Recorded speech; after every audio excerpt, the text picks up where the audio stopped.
Base po sa latest weather satellite image, 4 na weather system ang kasalukuyang nakakapekto sa ating bansa. Una na po rito itong low pressure area na matatagpuan sa may kanlurang bahagi ng ating bansa. So as of 3 p.m. kanina, ang kanyang sentro is namataan sa layong 225 kilometers north-northeast ng Pag-asa Island at kasalukuyang kumikilos pa kanluran patungo dito sa may southern Vietnam. Sa masusunod na oras, dahil sa paglayo nitong LPA, ay hindi na po ito magdadala ng mga kaulapan at pagulan sa anumang bahagi ng kanlurang bahagi ng ating bansa. Habang may minomonitor po tayong isang tropical depression na kasalukuyan pong nasa labas pa rin po ng ating Philippine Area of Responsibility. So as of 3 p.m. kanina, ang kanyang sentro is namataan sa layong 1,370 kilometers east of northeastern Mindanao na may maximum sustained winds na 55 kilometers per hour at gustiness na umaabot ng 70 kilometers per hour. Kasalukuyan po itong kumikilos west-northwest sa bilis na 15 kilometers per hour. Sa ngayon, within the next 24 hours, hindi po ito magdadala ng kaulapan o pag-ulan sa anumang bahagi po ng eastern part ng Visayas at Mindanao. Habang itong northeast monsoon naman o yung hanging hamihan ang magdadala ng mamahinang pag-ulan, particularly dito sa may extreme northern Luzon, habang shear line o yung pagsasalubong ng hanging hamihan at easterlies ang magdadala ng mga kaulapan at pag-ulan dito sa may eastern section ng northern Luzon, habang sa Metro Manila at nalalabing bahagi po ng ating bansa ay makakaranas ng generally good weather na may mataas na tsansa ng mga isolated rain showers or thunderstorm lalo na po sa ngayong hapon at mamayang gabi. Base po sa TC Track and Intensity Forecast na nilabas kaninang 11 a.m., itong binabantayan po nating bagyo na nasa labas ng ating Philippine Area of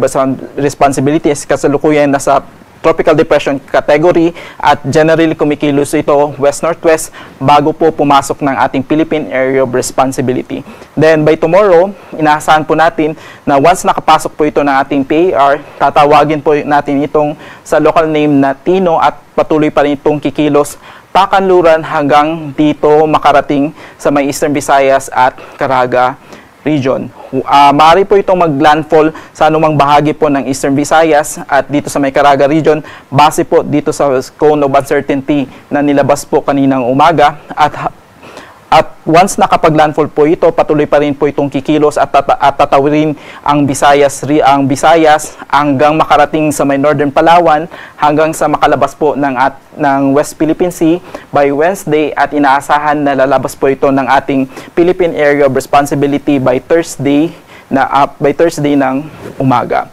Kung mapapansin po natin,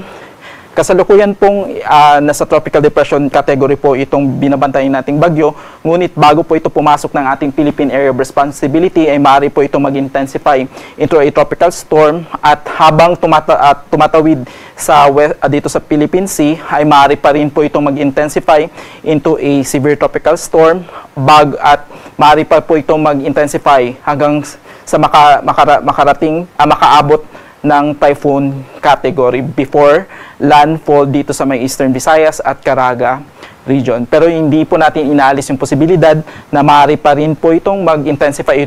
to a super typhoon bago po ito mag-landfall dito sa may eastern section ng Visayas at dito sa may northeastern part ng Mindanao. So dahil po sa mga pag-ulan na dala ng shear line at nitong trough ng papasok na bagyo, ay naglabas po tayo ng weather advisory kung saan by Monday, maaari pong makaranas ng 50 to 100 mm na pag-ulan ang mga probinsya ng Cagayan, Isabela, Aurora at northern part ng Quezon Province, habang dahil po sa epekto ng trough nitong papasok na bagyo ay maaari pong makaranas ng 50 to 100 mm na pag-ulan ang Catanduanes, Albay, Sorsogon, Northern Samar, Samar Province, Eastern Samar, Leyte at Southern Leyte.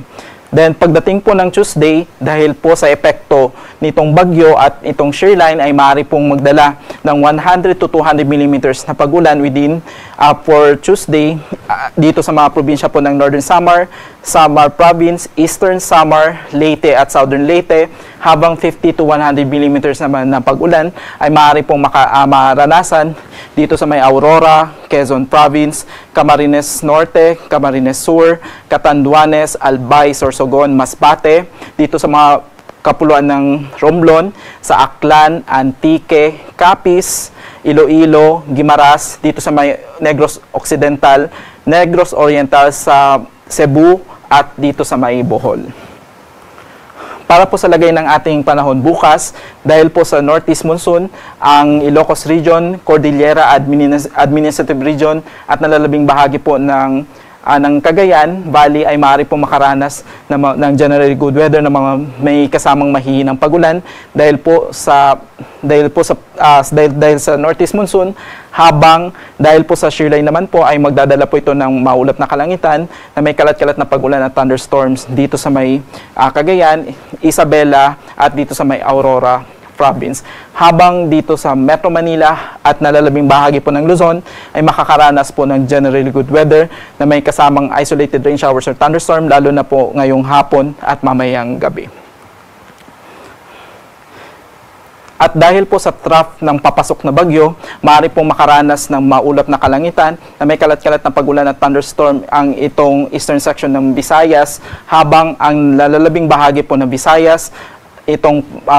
probinsya ng Palawan at natitirang bahagi po ng Mindanao maliban po sa Dinagat Islands, dahil po sa epekto ng itong bagyo ay makakaranas po ng maulap na kalangitan na may kalat-kalat na pag-ulan at thunderstorm, habang ang natitirang bahagi po ng Mindanao ay generally good weather ang aasahan bukas na may mataas na tsansa ng mga isolated rain showers or thunderstorms. Para po sa kalagayan ng ating karagatan bukas, sa ngayon wala po tayong nakataas na gale warning sa anumang bahagi ng ating bansa, ngunit pinag-iingat pa rin po natin ang ating mga kababayang mangingisda at may malilit na sasakyan pandagat, sapagkat dahil po sa epekto ng northeast monsoon ay maaari po itong magdala ng katamtaman hanggang sa maalon na karagatan na maaari pong umabot hanggang 3.0 mm na mga pag-alon, habang sa natitirang bahagi po ng ating bansa ay makakaranas lang po ng slight to moderate sea conditions. Para po sa 3-day weather outlook sa mga pangunahing lungsod ng ating bansa, dahil po sa shear line, by Monday hanggang Wednesday, ang Metro Manila ay makakaranas ng maulap na kalangitan na may kalat-kalat ng pagulan at thunderstorms, habang dito sa Baguio City, dahil po sa epekto ng amihan, ay makakaranas po ng generally good weather na may kasamang mga isolated rain showers and thunderstorms. Ngunit pagdating po ng Tuesday at Wednesday, dahil sa surge ng amihan ay maaari pong makaranas ng maulap na kalangitan na may kasamang mahihinang pagulan. At dahil po sa epekto naman po ng bagyo, itong Legazpi City ay makakaranas po from Monday to Wednesday ng maulap na kalangitan na may kalat-kalat na pagulan at thunderstorms. Sa mga pangunahing lungsod dito sa Visayas, dito sa Metro Cebu, by Monday, asahan po natin ang mga pag-ulan at thunderstorms dito sa Metro Cebu. Ngunit pagdating po ng Tuesday, dahil po sa epekto ng papasok na bagyo, ay maaari pong makaranas ng stormy weather by Tuesday ang Cebu. While pagdating po ng Wednesday, asahan po natin na improving weather, ngunit maulap pa rin po yung kalangitan na may kasama pong mga kalat-kalat na pagulan at thunderstorms. Habang dito sa Iloilo City, by Monday, asahan pa rin po natin ang maulap na kalangitan na may kalat-kalat na pagulan at thunderstorms. Ngunit sa epekto ng bagyo ay maaari po silang makaranas ng stormy weather. Ngunit pagdating po ng Wednesday, asahan po natin na patuloy pa rin po iiral yung maulap na kalangitan na may kasama mong pag-ulan at thunderstorms. At dito naman sa Tacloban, pagdating po ng Monday, dahil mas malapit po ito sa bagyo, ay makakaranas na po ito ng stormy weather at rain with gusty winds by Tuesday. Ngunit pagdating po ng Wednesday, since papalayo na po itong bagyo sa area ng Tacloban, ay makakaranas pa rin po ng maulap na kalangitan na may kalat-kalat na pagulan at thunderstorms. Pagdating naman po dito sa mga pangunahing lungsod sa Mindanao, asahan pa rin po natin dito sa Metro Davao at Cagayan de Oro City na dahil po sa epekto ng bagyo ay makakaranas po sila ng maulap na kalangitan na may kalat-kalat na pagulan at thunderstorms by Monday and Tuesday, at improving weather po tayo pagdating po ng Wednesday. Ngunit pagdating po sa Zamboanga City, by Monday asahan po natin na generally good weather pa rin po ang mararanasan. Ngunit dahil po sa papalapit na bagyo, by Tuesday to Wednesday, asahan po natin na makakaranas po ang Zamboanga City ng maulap na kalangitan na may kalat-kalat na pagulan at thunderstorms.